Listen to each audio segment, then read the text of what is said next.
Hi. So, what of the days of rage? Pretty low level stuff, really, it transpires.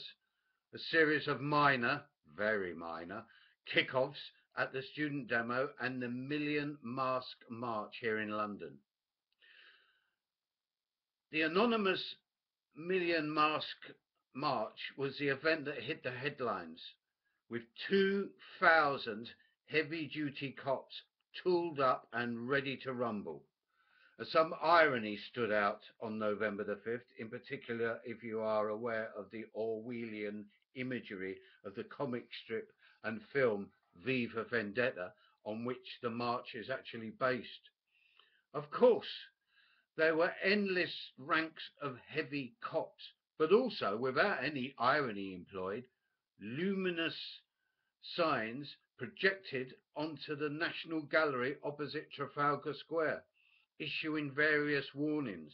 Also, banks of loudspeakers mounted on vehicles delivered by a cold, sinister Big Brother 1984 style voice instructions on how to behave, where to remain, not to wear masks or face coverings as they called them, exclusion zones, and to be gone home by 9 p.m.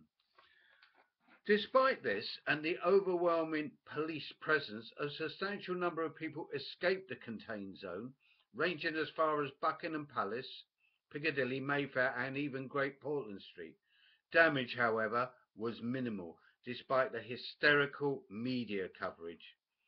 One police vehicle was left as a bait car down the side street, lightly trashed by about 3 people, with a convenient posse of press photographers and film crews standing opposite. No one else was nearby. Make of that what you will. Then there was another well-worn cliche, the injured police horse.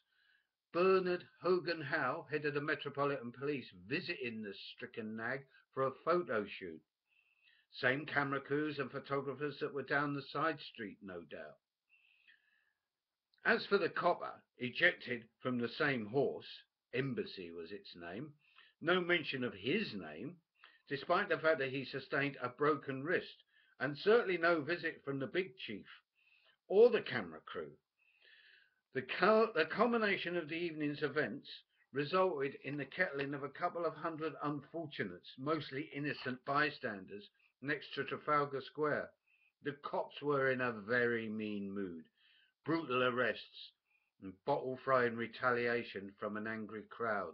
It certainly turned ugly before midnight.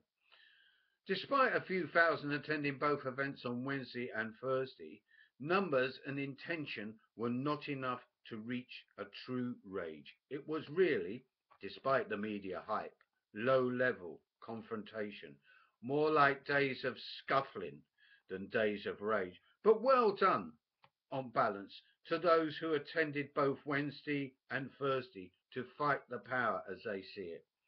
More's the pity the unhappy residents and workers of Redcar and Middlesbrough haven't come out onto the streets.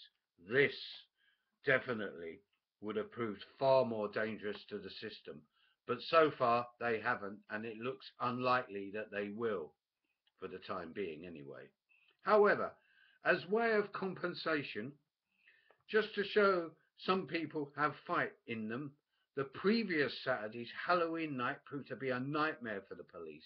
Lambeth saw it all kicking off, a mini riot that lasted hours when the fun-loving cops tried, en masse, to close down the Scumtech party. The police were in a mood for confrontation, but so were the thwarted partygoers, who fought the tooled-up cops to a standstill and a standoff in the streets for hours. Simultaneously, just to add to the confusion, on nearby streets, a Halloween takeover of the highways, byways and pavements by a Mad Max convoy of motor and quad bikes, travelling at will through the streets, some indulging even in some minor looting from a service station. The cops were helpless to intervene at any time. They claimed it to be their worst night since the riots of 2011.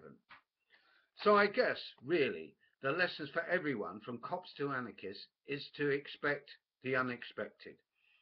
Whatever the motives beyond raising hell or pushing it beyond certain limits, it's always good to know that out there are still plenty of people willing to defy authority and up for it. We only have to get lucky once, push it into uncharted territory. And there is a substantial minority who are going beyond complaining helplessly and beefing and getting ready in the not too distant future to truly rock and roll. Oh yeah, just one other thing. Due to the soggy conditions, we didn't bring the Zach Goldsmith effigy to burn on November the 5th. But don't worry, we shall be keeping him for another special occasion. Good night.